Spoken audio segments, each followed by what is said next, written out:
Alam mo, kapag mag-a-abroad ka, dapat buo at malakas ang loob mo.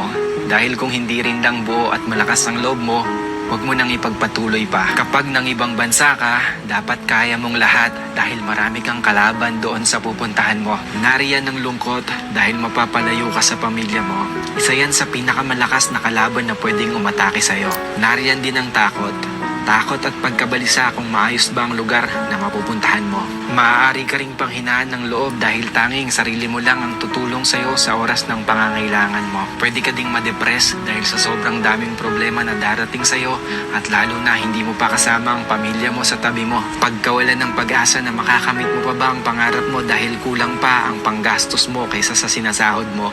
At marami pang iba. Ilan lang yan sa maaari mong maranasan kapag nang ibang bansa ka. Pero dapat kapag nag-abroad ka, kaya mong magtiis at magsakripisyo para sa pangarap mo. Kaya mong indahin ang lahat ng lungkot para sa pamilya mo. Kaya mong kainin ang pride mo kahit na alam mong iba ang trabaho na madadatnan mo sa pupuntahan mo. Kaya mong magtyaga ng matagal na panahon para sa mga minamahal mo. At kaya mo dapat makibagay lalo na't iba't ibang klase ng tao at nasyonalidad ang makakasalamuha mo. Kapag nag-abroad ka, lahat ng feelings ay mararamdaman mo.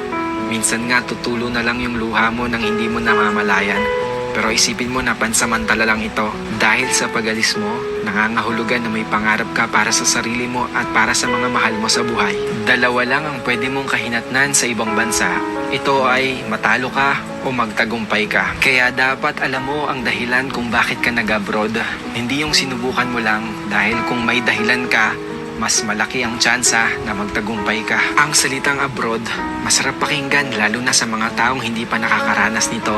Dahil ang nasa isip nila ay kapag nasa ibang bansa ka, ay mapera ka o parang tumatay ka ng pera. Hindi porkit nag-abroad ay mapera na. Pagod at hirap ang katumbas ng bawat dolyar na iyong kikitain sa ibang bansa. Kahit sobrang nakakapagod, basta ang pamilya mo ay iyong mataguyod at mabigyan mo ng buhay na maginhawa kahit kapalit pa nito ay pangungulila. Kapag nasa abroad ka na, sobrang daming pagsubok ang iyong haharapin.